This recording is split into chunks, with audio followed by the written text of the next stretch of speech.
vamos a ir como siempre para intentar hacer lo que va a traer muchas consecuencias, no solo para el país como Venezuela, que es, yo creo que es el centro de Latinoamérica. Venezuela es el centro de aquellos que hicieron la libertad de los países y que volverá a hacerlo aunque en este momento esté tomada por los narcotraficantes vestidos de político como en muchos países latinos. Pero vamos a hablar con alguien que está ahí en Venezuela, en directo, Venezuela en directo en la calle, y vamos a hablar con nuestro querido Noel Alejandro Leal. Aquel que cuando hablamos hace mucho tiempo atrás le están dando cada vez que nos ponemos a conversar la razón de lo que decía. Muy buenas noches, mi querido Noel Alejandro Leal. Buenas noches, profesor. Buenas noches, Jenny, y a todos en el estudio. Tú sabes que todo el mundo está ahí mirando para acá diciendo, sí, te devuelven el saludo, mi querido amigo. Gracias a todos. ¿Cómo? No, yo tendría que decir, por empezar, te digo que estoy no sorprendido. A ver cómo te podía decir. ¿Viste cuando uno las expectativas o cuando uno le toca vivir cosas muy fuera de lo común o fuera de las expectativas que uno tiene? Y cuando uno dice, bueno, pero me tengo que comunicar con nosotros, aquellos que estamos o teníamos, o como antes teníamos en Miami, un lugar extraordinario, en donde todo el mundo se respetaba con educación y un montón de cosas. Uh-huh. Y resulta que uno se va sorprendiendo de las cosas que están aconteciendo o lo que le va llegando como conocimiento de lo que sucede en la actualidad.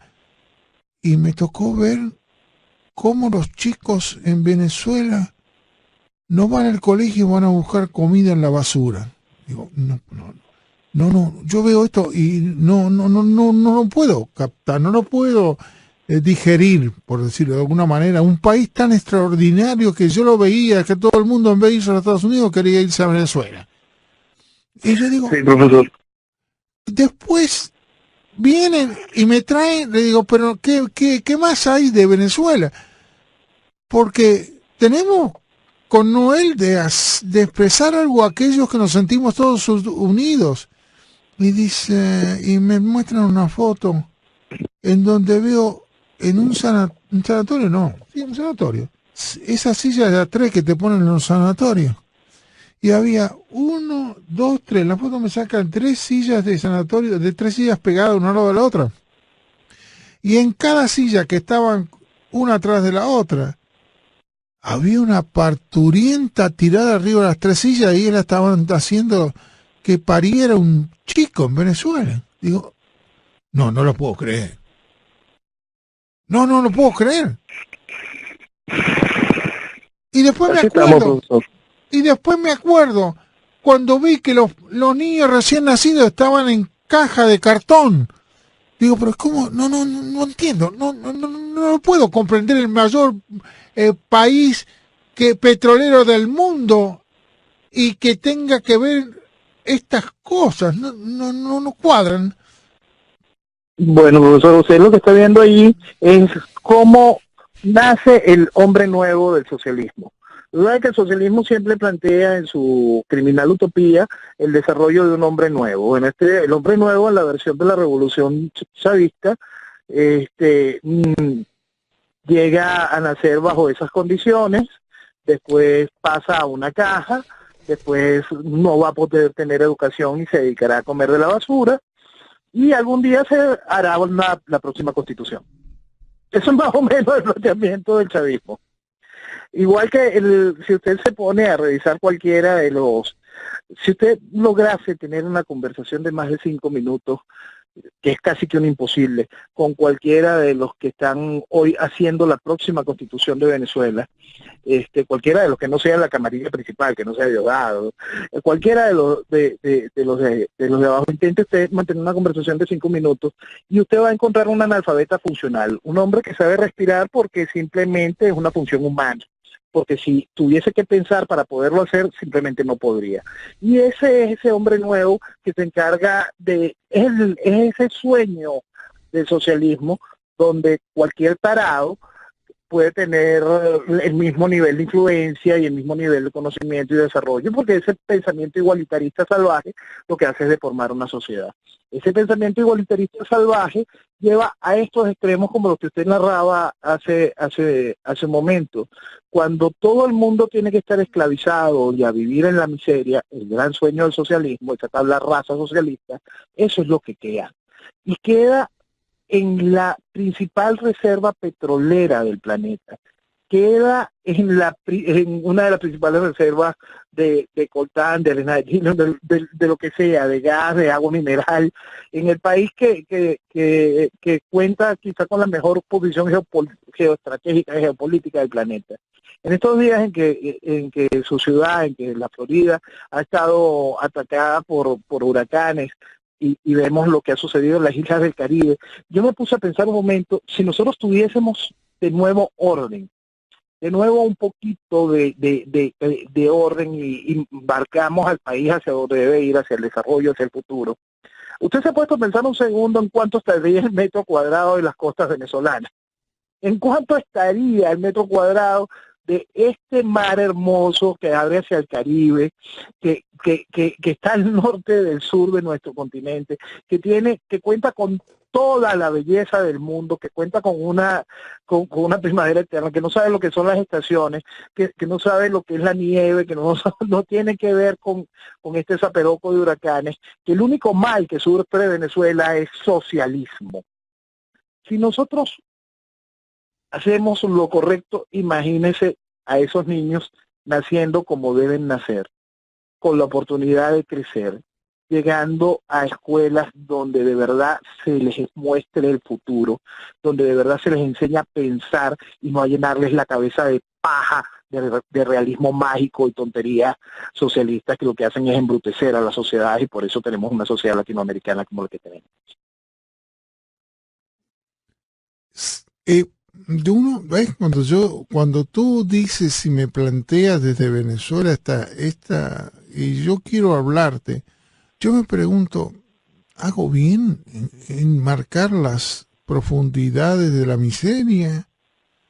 ¿O esa es la realidad en que se llevó un país? No, eso es increíble, increíble, pero también es increíble en Miami, donde la gente muchas veces son muy respetuosos. Estamos en el último lugar en los Estados Unidos de vivir y no tener hijos, no poder tener hijos. Y yo me pregunto, ¿Miami le están haciendo pedazo como la están haciendo Venezuela? Digo yo, y acá estamos supuestamente en democracia y todo lo demás, pero esta sociedad cada vez está peor en vez de estar un poquito mejor.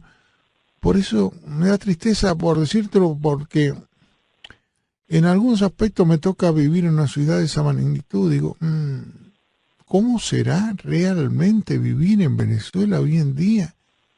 Se sobrevive, como siempre se lo digo, se sobrevive, y se sobrevive cada vez de maneras más penosas, ¿no?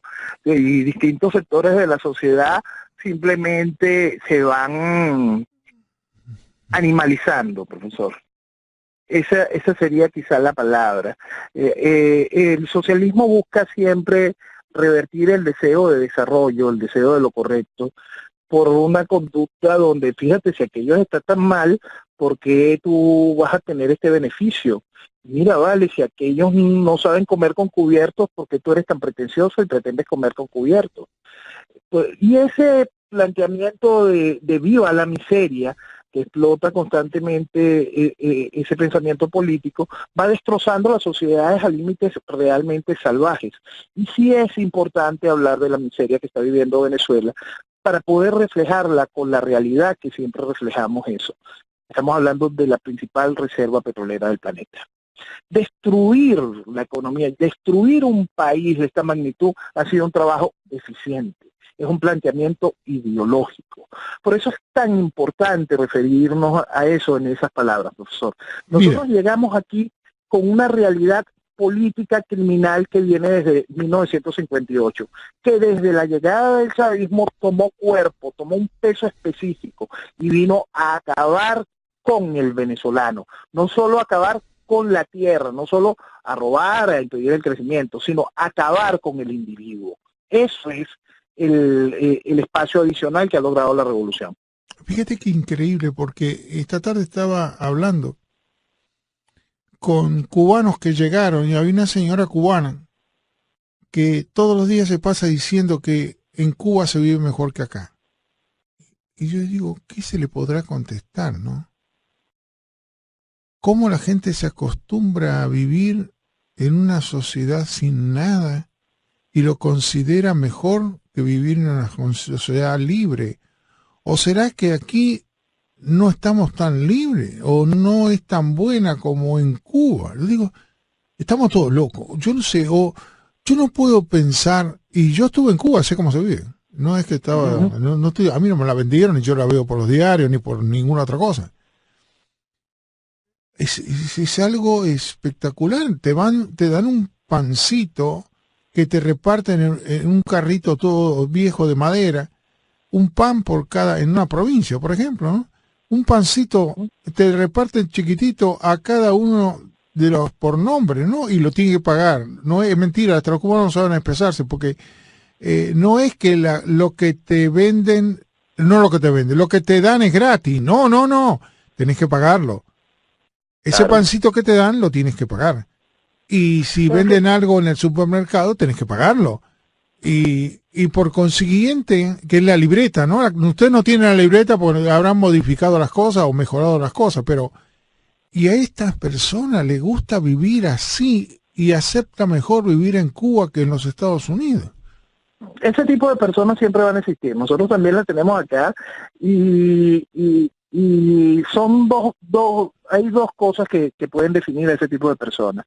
Una es un propagandista del gobierno, lo cual que es algo muy natural. Usted pone a una persona a hacer propaganda del gobierno y lleva a la persona a llegar a decir barbaridades tan salvajes como lo que aquí se dijo una vez en una cadena de radio y televisión, una mujer gritando, con hambre y desempleo yo con Chávez me resteo. Es decir, llega hasta el hecho de glorificar la destrucción. Eso es parte fundamental de eso, y eso existe, pues son personas que son instrumentos de publicidad.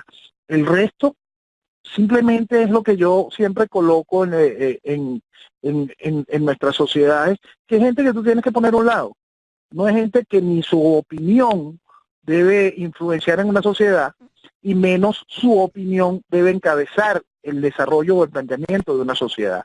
Nosotros tenemos en Latinoamérica un grandísimo afán por querer hacer del que no tiene capacidad líder, del que tiene ausencia de valores, líder, el que no tiene ningún tipo de principios, líder. Eso es lo que hemos hecho en Latinoamérica durante todos estos años. Y hemos querido llevar con eso a nuestros países hacia adelante. Y ese es el principal gran error que hemos cometido como constante en Latinoamérica, y en Venezuela hemos puesto la guinda, pues.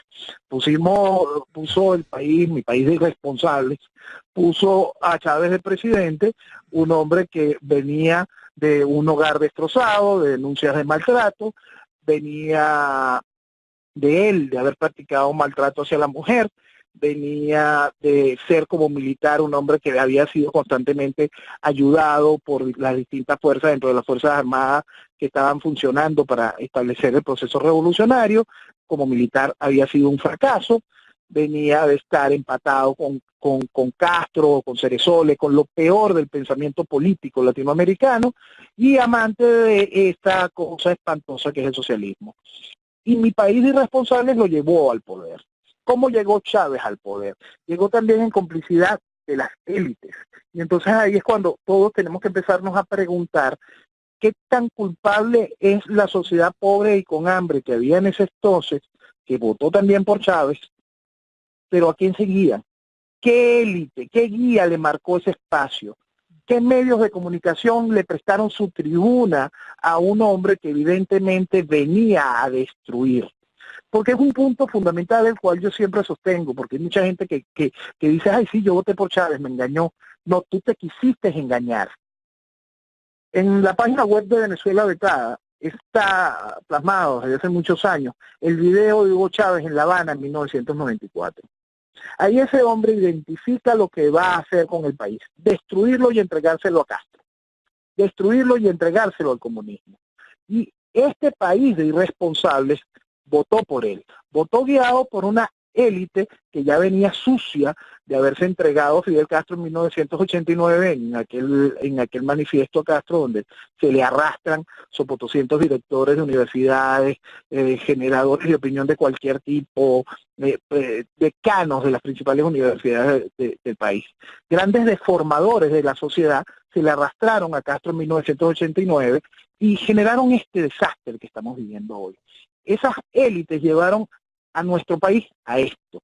¿En qué momento se pervirtió esa élite? Es lo que nosotros tenemos que preguntarnos y nosotros tenemos que encontrar también los mecanismos para dejar esas élites a un lado en la construcción del futuro, en la construcción del mañana. De esas élites algunos tendrán capacidad burocrática, otros tendrán sus capacidades en cada una de sus profesiones, pero no pueden seguir siendo parte de las decisiones del mañana del país. Han hecho daño y seguirán haciendo daño mañana. Fíjate tú que me hace acordar Perón, el dictador argentino, que del peronismo, ¿sí?, había puesto en uno de los ministerios que tienen casi 7.000, 8.000 personas de empleados burocráticos, a un portero. Y tú te pones, tú dices, pero es muy conveniente. Acuérdate que ellos tienen una obediencia a rajatabla, ellos no pueden hacer. Y aparte, cuando tú subes en Argentina y te dan un ministerio, por ejemplo, cualquiera de los ministerios en Argentina tiene 10.000 personas en este momento. Y tú sabes que ninguno es un burócrata, tú no puedes echar a nadie. Aunque los tipos no vengan a trabajar, aunque tengan, como pasa en Miami, estos burócratas que ganan cualquier plata y no hacen nada, tienen vacaciones, tienen por enfermedad, y cuando tú le mandas a hacer algo, está de vacaciones, o está enfermo, o está no vino, o porque tiene un hijo, o por lo que sea. Y tú no puedes planificar nada. Llega el momento que aunque tú quieras hacer algo en esos tipos de burócratas y de estructuras, como le pasa a Trump, no puede hacer nada porque los burócratas eran todos del Partido Demócrata o vienen de trascendencia que no hacen nada. Son problemas. Eso lo han ido haciendo durante mucho tiempo, que aquí generaron una de las grandes desgracias para el mañana, porque le van haciendo a los países que sean inviables sus postulados, los nuevos postulados para el desarrollo. Quizás esa va a ser una de las pocas ventajas que tiene Venezuela debido al músculo económico y nuestra capacidad de recuperar.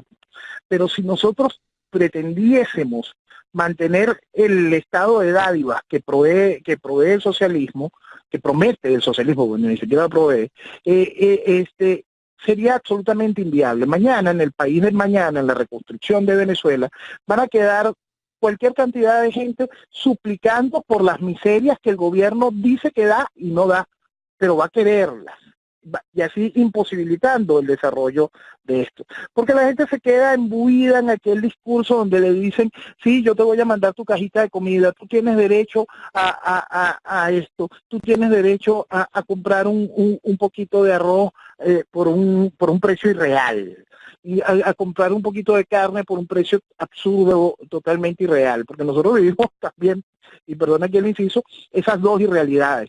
La realidad de la especulación que hay en la calle para poder comprar de manera regular y la realidad de la mentira de lo que el Estado dice vender a través de los mecanismos de subsidio directo, de subsidio masivo, como los CLAP y esta cantidad de cosas donde buscan dar bolsitas de comida para satisfacer el hambre, ponerle a la gente un bozal de comida para que la gente no proteste. Mientras simplemente se hace inviable la vida. Fíjate que yo cuando estaba en Cuba fui a la playa y habíamos conseguido comida, ¿no?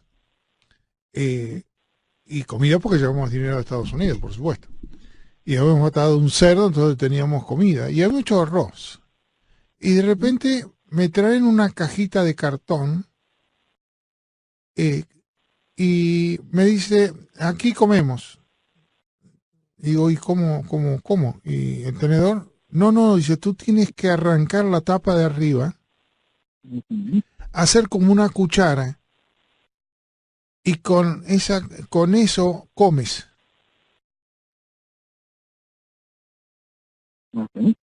Y eso es lo que estoy diciendo, llegar a una sociedad a degradarla a tal nivel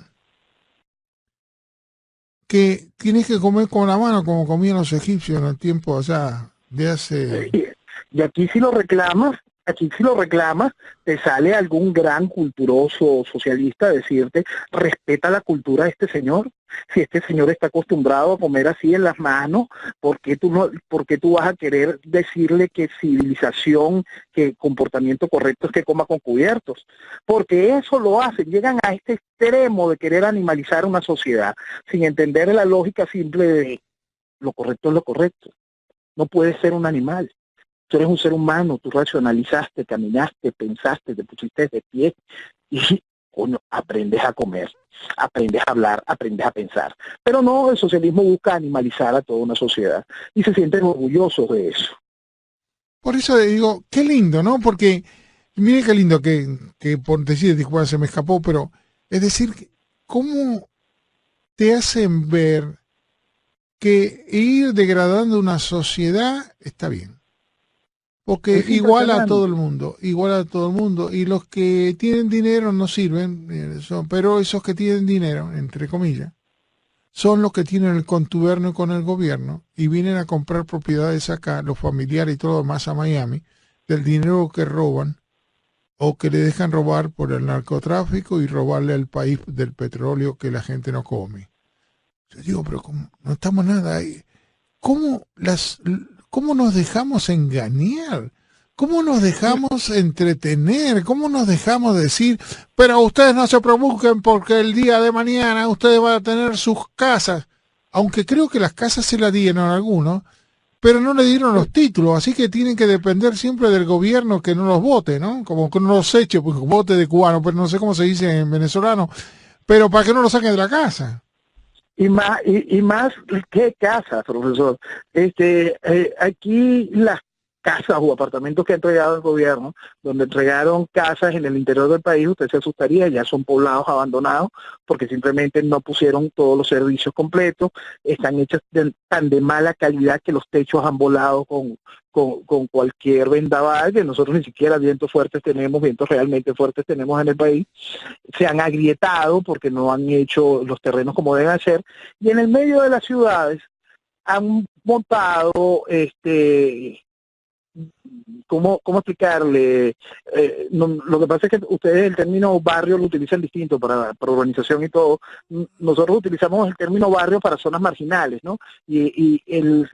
O barrio Villamiseria, vamos a decir así, no, nosotros decimos. Sí. Imagínense un barrio Villamiseria, pero convertido en edificio.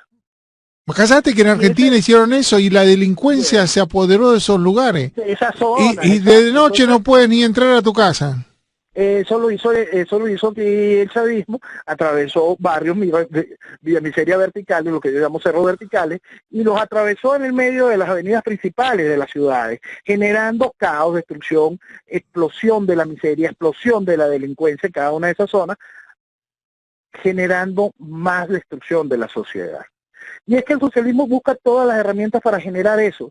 En mi timeline, profesor, ahorita estoy subiendo un video que cuando tenga usted la oportunidad y el estómago, véalo. Es un video que tiene mucho tiempo. Es una de las cosas, de las herramientas más salvajes que ha hecho la revolución para destruir a la sociedad.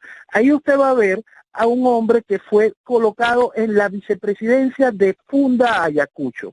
¿Qué era Fundayacucho? Fundayacucho fue una estructura que diseñó, si mal no recuerdo, el gobierno de Carlos Andrés Pérez.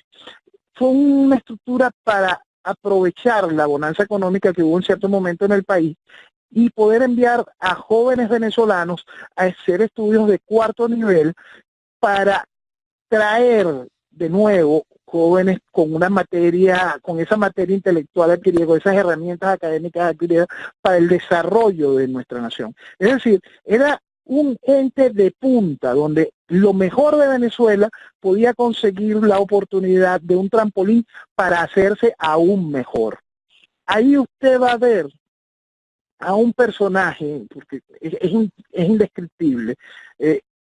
Ese hombre fue puesto ahí por el gobierno como vicepresidente de una organización de ese tipo. Yo le pido de verdad a la gente que nos escuche que se tome un tiempo, que tenga estómago y vea ese video y enfrente esa realidad. Eso es lo que hace el socialismo para destruir una sociedad. Pone elementos como ese, como el portero que usted decía hace rato, a hacer labores de gobierno, a hacer labores de sociedad del mañana. ¿Cuál es el reflejo de lo que queda para abajo? Entonces ese nivel de destrucción provoca distintas etapas, distintas reacciones en la sociedad que va viendo eso. Y una de las reacciones que más estamos pagando con más fuerza ha sido el éxodo de venezolanos. Esta gran huida de Venezuela, de mucha gente con la capacidad necesaria para reconstruir el país, que no sabemos si volverán para el país teniendo la oportunidad mañana. Increíble, pero así es. Fíjate que en casos extremos, como pasa en Puerto Rico, que seguro que la gente que piensa se va de Puerto Rico, no sé con quién va a quedar Puerto Rico después, pasa lo mismo. O sea, la gente que tiene que tener, por lo menos, o sabe vivir un poco mejor, se va del país. En este caso por un huracán, en el caso de otro porque ya es insoportable. Y he visto un muchacho que, por eso algunas veces no sé cómo hablar, realmente, que dice, yo estuve en la calle, pero ahora tengo miedo, un ejemplo, ¿no? Entonces, ¿qué quiere decir? Esto que tú llamabas siempre políticos la sociedad venezolana le dio el poder, le dijo, señores, ustedes son los que van a gobernar. Y resulta que se cobardaron y no gobernaron nada. Y el otro, con cara de mafioso, los asustó. Ahí yo difiero, profesor. Ah, bueno, está bien. Y es un mensaje que yo siempre quiero que el país lo tenga muy claro, porque la gente cree que estos diputados que fueron electos en el 2015 llegaron con alguna intención de cambiar las cosas. No, llegaron con la intención de vestir de democracia al gobierno. Usted no puede, y es algo que yo le digo al país, y ahorita que nos vamos a enfrentar de nuevo a otro cabal electoral, usted no puede creer que vive en democracia. Yo escucho aquí a muchísimos venezolanos que todavía insisten en ir a participar en la nueva payasada electoral, que ellos son demócratas. Si fuesen demócratas, entenderían que hace años no estamos en democracia. Ese es el primer punto, ¿no?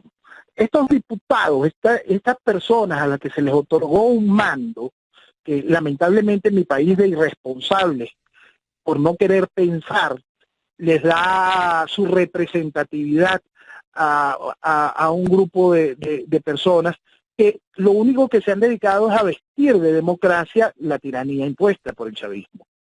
Porque tú no puedes pensar que pueda existir algún tipo de mecanismo electoral, jurídico o legislativo contra un gobierno que en 1999 acabó con el Estado de Derecho e impuso una constitución y un Tribunal Supremo de Justicia y una sala constitucional que hace que la vida del venezolano no tenga valor, que la decisión política simplemente no exista, porque la decisión del hegemón del que tiene el control político del país es total y única, que lo único que nosotros estamos viviendo desde 1999 para acá es un teatro.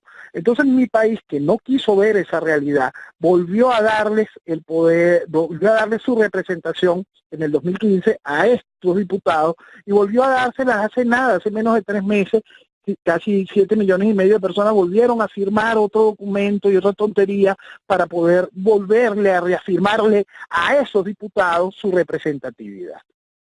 Y estamos próximos, frente a esta barbarie, frente a esta salvajada, a que vuelvan a cometer un error similar y que vuelvan a tener la oportunidad de vestir de democracia al gobierno y de darle su representación a los que hacen posible esa realidad. Es tal el descaro de esta gente que se viste de oposición, profesor, que vemos que por fin el mundo está reaccionando y cerrándolas. Y le está diciendo, es que no puedes legitimar la Asamblea Constituyente. Está hablando la embajadora de los Estados en ese término. Nos preocupa que la oposición vaya a legitimar la Constituyente. Entonces lo que quedan son pocos paisitos que se mostraban como amigos de Venezuela, gobiernos que se mostraban como amigos de Venezuela, diciendo, no, mira, el diálogo es importante, no hay que estimular el proceso que están llevando a cabo. Todo proceso de diálogo que exista con la tiranía, lo único que viene es a reafirmar y a legitimar la política de la Asamblea Constituyente. Todo proceso electoral como el que se aproxima, lo que hace es legitimar la Asamblea Constituyente. Hace semanas, profesor, hablábamos del hecho de que esa Asamblea Constituyente, por esta oposición, ya está reconocida de facto, porque en el momento en que esta oposición va y se reúne para entablar las piezas del diálogo con la presidenta de la Asamblea Constituyente, evidentemente ya la reconoció. En el momento en que esta oposición va y se inscribe en el Consejo Nacional Electoral, que es la madre de todos los escándalos en este país, se inscribe para participar en estas elecciones, en un ente que se subordinó a esa Asamblea Constituyente, está reconociendo esa Asamblea Constituyente. Esto es tan salvaje, profesor, que fíjese, cuando hubo en estos días las elecciones para los constituyentistas, que hubo este gran vacío en las calles venezolanas y el gobierno de repente dijo, tenemos 8 millones de votos, cuando nadie fue a votar, la herramienta principal del fraude informático que hemos vivido en los procesos electorales, esta empresa que se llama Smartmatic, esa empresa sale y desde un país europeo, uno de sus dueños, uno de sus voceros, mi dueño es, declara que el gobierno abusó, que mintió y que puso casi 1 millón de votos más. Es decir, ellos van a legitimar que el gobierno tiene 7 millones de votos. Mentira, que nada más puede creer cualquiera que no tenga cerebro y va y apoya las declaraciones de Smartmatic. El asunto, y lo traigo a colación, es que estas nuevas elecciones que van a hacer son con esa compañía, con Smartmatic. Explíqueme cómo el gobierno que acaban de denunciar, que acaba de ser denunciado por esa compañía, que utilizaron su sistema para hacer un fraude electoral, se somete a esa compañía para el nuevo fraude, para las nuevas elecciones, y el aparato opositor no hace declaración alguna sobre el hecho de que esa compañía sea quien coordine el proceso electoral. No, yo no sabía eso, no, genial, lo que tú me dices es espectacular. No, qué juegos que hacen y los estúpidos caen, es increíble. Y caen, profesor, y caen y discuten la realidad. Es una cosa asombrosa. Esta semana uno de los candidatos a gobernador declara, con todo, porque no le queda más frente a la realidad, bueno, el hecho de subordinarse o no a la Asamblea Nacional será algo que discutiremos en su momento. Y entonces está diciendo de una vez, voy a llegar a reconocerla, si ellos me reconocen a mí como gobernador, si llego a ganar una elección. Lo está diciendo de manera clara. Y entonces la gente es tan ciega, que yo publico la noticia y sale un hombre, pobrecito, a decirme, eso no lo dijo el diputado, porque él tiene una fe ciega en que ese ente de oposición de verdad quiere la libertad para el país. Hay gente que de verdad cree que esa gente que dice ser oposición está siendo oposición, y ese es uno de los principales problemas, porque su necesidad no enfrentar la verdad llega a tal nivel de querer calificar de mentira la verdad y de querer calificar como verdad lo que les está mintiendo a ellos. Es una cosa salvaje lo que le están haciendo a la población en todos los sentidos, porque es la revolución. Nosotros tenemos que entender que Venezuela está bajo un régimen socialista, gobierno comunista, oposición socialista. Todo eso es un solo ente, el cual tenemos que dejar al lado para poder recuperar a Venezuela. Aparte de esto, quieren que repitas dónde está el video, dónde lo pueden conseguir o cómo lo pueden conseguir. El video está en venezuelavetada.com. En un momento estará en mi timeline el link directo al video de Chávez en La Habana. Eso es una presentación que Chávez tuvo en 1994 en la Universidad de La Habana en presencia de Fidel Castro. Castro recibió a Chávez en el aeropuerto de La Habana en ese año, días después de que Chávez salió de la cárcel, donde Caldera sobreseyó el juicio y no si me puedes repetir, por favor, de vuelta, que Jenny no estaba ahí en el lugar. ¿Dónde se puede conseguir el video? venezuelavetada.com. Ok. ¿Está bien ya Jenny? ¿No qué? Está bien, repítelo de vuelta. venezuelavetada.com. Perfecto.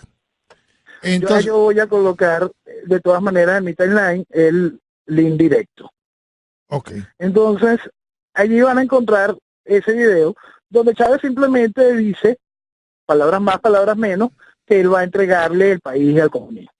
Es una verdad innegable lo que está ahí reflejado. Bueno, Castro en 1994 recibió casi que con honores de jefe de Estado al hombre que acababa de destruir la democracia venezolana de manera práctica, con armas. Él salió, engañó a un grupo de soldados y salió a matar gente.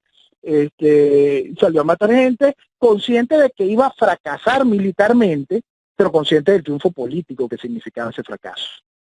Es algo así como lo que había hecho Castro cuando fue y atacó el hospital militar de Moncada. Consciente de que vamos a fracasar, pero vamos a utilizar esto como herramienta para el mañana. Más o menos la misma táctica. Bueno, Chávez llega en 1994, se va a La Habana con uno de sus... eso es importantísimo. Chávez se va a La Habana con uno de sus aldáteres, uno de sus cómplices, que había participado en esa toma. Ese cómplice también fue ministro de Economía después durante el gobierno de Chávez, ayudó a la planificación de la destrucción de la economía venezolana, trabajó mucho en eso, y después fue gobernador del estado Aragua, estableciendo mucho de la estructura del narcotráfico que hoy domina el país.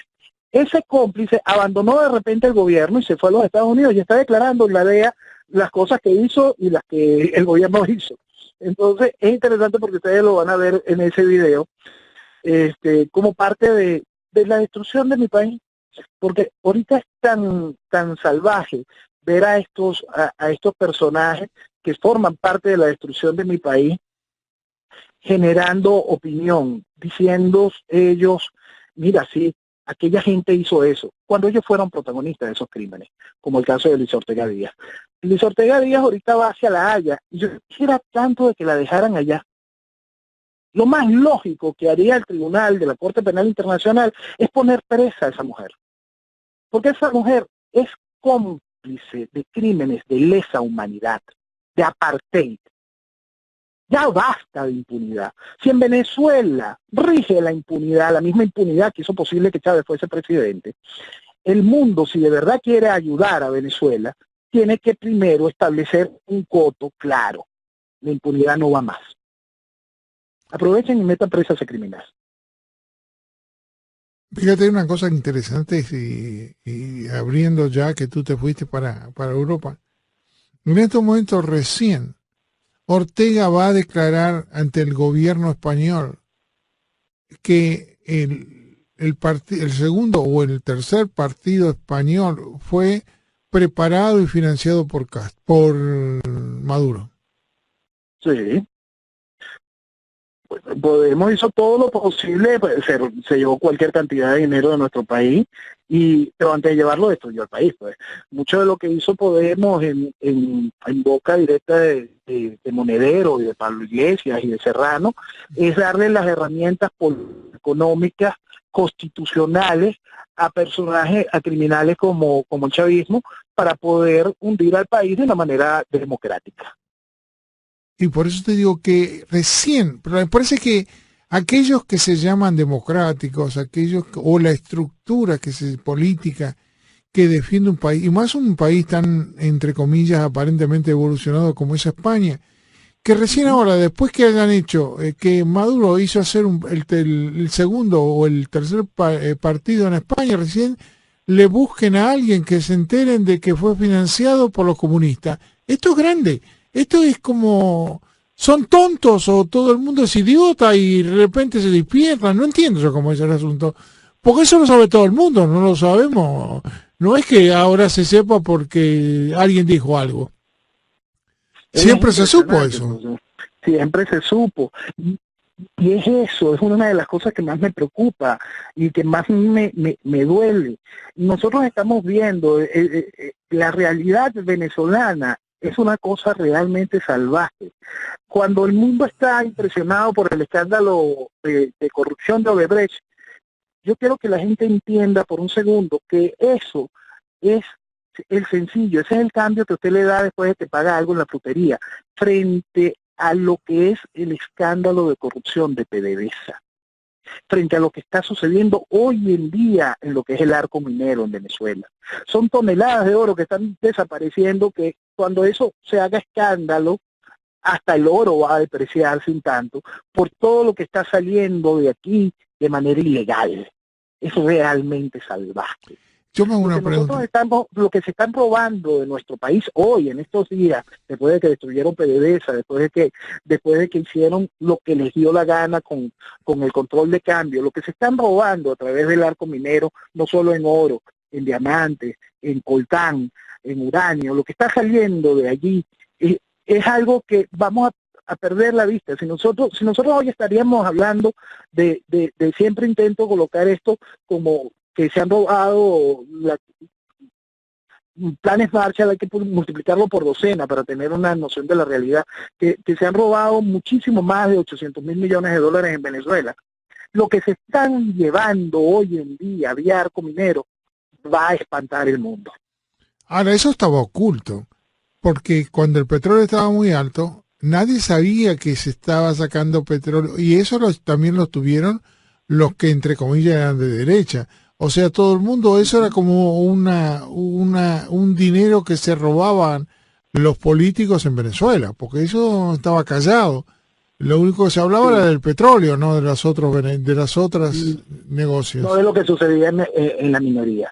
Ahora es descarado porque también no solo es salvaje todo lo que se roban, sino es salvaje la destrucción ecológica que están generando, porque están matando el pulmón del planeta. Están secando nuestros ríos, están matando el Amazonas.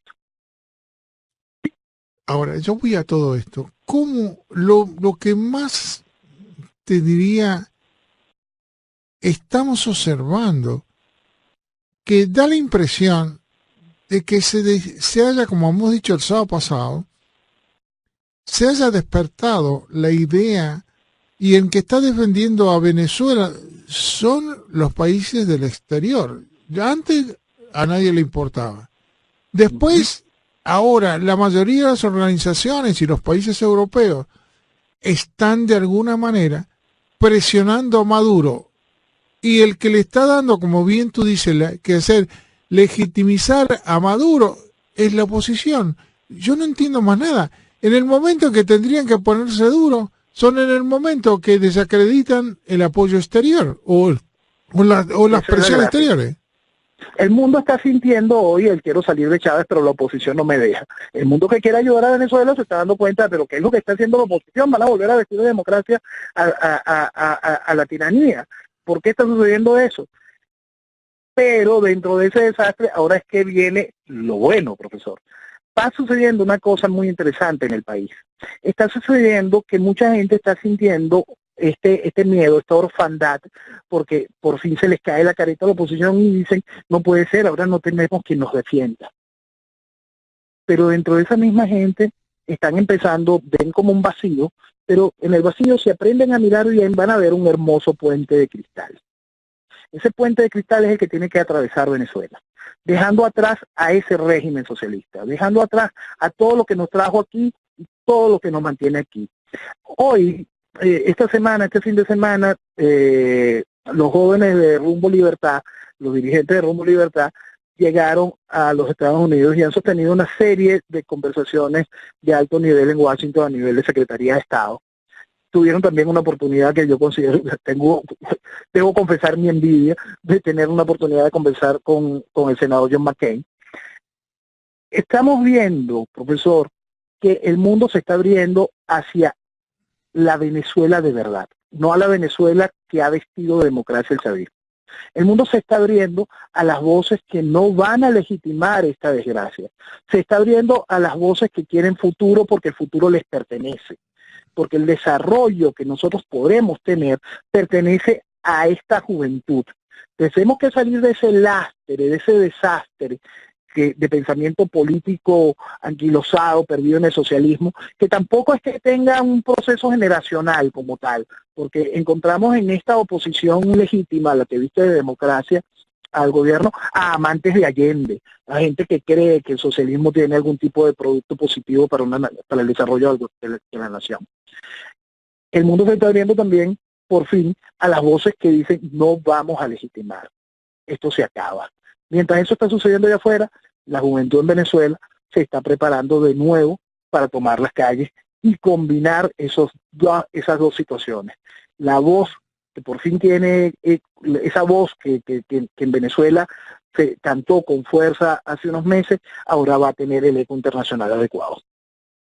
Y supongo que también Europa en este momento había, digamos, incautado el dinero de los familiares y de los políticos que están siendo más notorios o de los narcotraficantes, se lo están, digamos, incautando o se lo están de alguna, ¿cómo se dice? Congelando. Se lo están congelando y están revisando lo que esta gente, los familiares de esta gente están viniendo a Miami comprándose apartamentos o muchos que traían mucho dinero y compraron televisión y un montón de cosas raras, pero eran todo el dinero de negocios que estaban haciendo con el gobierno. ¿Sí? Y es muy importante detener y recuperar y congelar ese dinero por dos cosas. No solo lo fundamental que va a ser para poder reconstruir a Venezuela mañana, sino quitárselo al enemigo. Venezuela tiene un gran enemigo interno que se ha nutrido con lo robado, que va a hacer lo posible por hacer inviable el desarrollo de Venezuela mañana. Entonces, si el mundo se dedica, nos da una mano en ese sentido, a congelar ese dinero, a quitárselo a los delincuentes y buscar las herramientas para que ese dinero vuelva a las arcas venezolanas, están haciendo dos cosas fundamentales. Ayudando a la construcción de la Venezuela del mañana y evitando que se pierda ese esfuerzo. Y a su vez también esos criminales van a hacer lo posible para que Venezuela no tenga paz. Y a su vez también Canadá hizo lo mismo. Canadá está haciendo lo mismo y vamos a ver, ya España declaró de una manera contundente, lástima que España está viviendo ahora esta desgracia del separatismo catalán y no puede dedicar esfuerzos completos a lo que está viviendo. No, pero sí están recibiendo a Ortega para poder a ver de qué manera atacar a Podemos, ¿no? Recién ahora. Muchas cosas más están haciendo, pero se puede hacer más. Y esperamos de estos países más en lo correcto, no más en darle legitimidad a la estructura de oposición que viste de democracia al gobierno. Y a su vez, alerta que han ido enviando, esa alerta de decir, van a legitimar. Dense cuenta que no es que ustedes, que algún país esté dando un consejo con respecto a eso. Es darse cuenta de que esa es la planificación. La planificación es legitimar la dictadura, la tiranía en Venezuela. Eso es lo que viene a hacer esa oposición. Y a su vez, vamos a hablar ya sin caretas. Y ahora yo creo que a través de haber cometido en la parte económica el problema de no aceptar dólares, como hablamos el sábado pasado, y a su vez de cerrar las posibilidades de que ellos puedan emitir bonos y que se los compren las compañías norteamericanas o asociados a los bancos norteamericanos, está encerrado de una manera muy extrema, no muy extrema, no, como puedo decirle, están trabajando por primera vez que yo vea de una manera coordinada las partes o los continentes en sus distintos países contra Maduro. Sí, y estamos empezando a ver a Venezuela de otros, de las voces. Yo recuerdo hace un mes estábamos hablando, profesor, del problema de que pareciera que los Estados Unidos no estaban entendiendo lo que estaba sucediendo en Venezuela, ¿no? Y esta semana el excomandante de la OTAN habló sobre el riesgo de una guerra civil en Venezuela. ¿Por qué? Porque se está dejando salir lo que se sabía. Están conscientes del daño, pero durante la administración de Obama eso tuvo un mute, tuvo silencio, fue un dejar hacer. Durante la administración Clinton hubo ese espacio de los primeros años de Chávez que se creía, vamos a ver qué es lo que sucede, ¿no? Y tenían al embajador John Maestro aquí que dijo, escuchen a Chávez por lo que dice, juzguen a Chávez por lo que dice y no por lo que hace. Y Chávez decía salvajada y cometía atrocidades. Pero gracias a Dios eso está quedando bien atrás y ahora en la administración Trump se acabó ni siquiera el dejar hacer. Hasta el dejar hacer se acabó como primera etapa. Y como segunda etapa ya estamos viendo, vamos a impedir que sigas haciendo. Fíjate que en este momento Trump, que yo creo que es uno de los mejores presidentes que tuvimos nosotros, para los norteamericanos, no para ni los periodistas del tercer mundo, que tenemos acá muchos en los canales y en muchos lugares en los latinos. Trump está limpiando los Estados Unidos, le guste o no le guste a cualquiera, y tiene la capacidad de decir la verdad que él piensa y que muchos pensamos igual. Estados Unidos, primero Estados Unidos, hay que limpiarlo porque si tú no cuidas tu país, nadie te lo va a cuidar. Y yo creo que Venezuela forma parte, mira lo que te voy a decir, Venezuela forma parte de la estrategia de seguridad norteamericana también, y no puede quedar afuera. No puede quedar afuera. Totalmente seguro de eso, porque no solo más allá de la riqueza, más allá del punto geopolítico estratégico que significa Venezuela, está su influencia. Venezuela es un faro de influencia, para el bien o para el mal. Vamos a utilizarlo para lo correcto. Para el bien, queremos que el continente avance. Pero fíjate que en este momento, dado que el continente está tomando un vuelco, entre comillas, para la democracia, Venezuela, que sería el puntal que apuntaría para hacer el cambio en todo el Caribe, porque el Caribe va según como le convengan las cosas, y Venezuela es el que está evitando o es la traba que permite que el continente vaya a tomar una democracia generalizada y que de alguna manera el ataque tiene que ser contundente, porque si no va a ser el que le va a dar dinero a cualquiera que esté haciendo trampa o el narcotráfico, como pasa en cualquiera de los países, y va a alimentarlo con dinero para que algún país dé la vuelta, no tengo la menor duda. Y esto por eso es que es importante y eso lo ha entendido muy bien la administración Trump. Por eso, mi querido amigo, un abrazo, esperar que todos estemos unidos, los venezolanos en las redes sociales. Señores, salúdense en todos los días, manténganse unidos en el lugar donde todos estén, donde estén. Den el calor y le den el calor a aquellos que están en Venezuela. Que sepan que todos los días nos tienen separados, pero no estamos unidos sobre las redes sociales. Por favor, sigan integrados en las redes sociales, transmitan las noticias en las redes sociales. Se lo pedimos encarecidamente por bien de sus hijos y por bien de Venezuela. Muchas gracias, profesor. Gracias a todos y buenas noches. Buenas noches. Noel Alejandro Leal, como siempre, desde Vivo en Venezuela.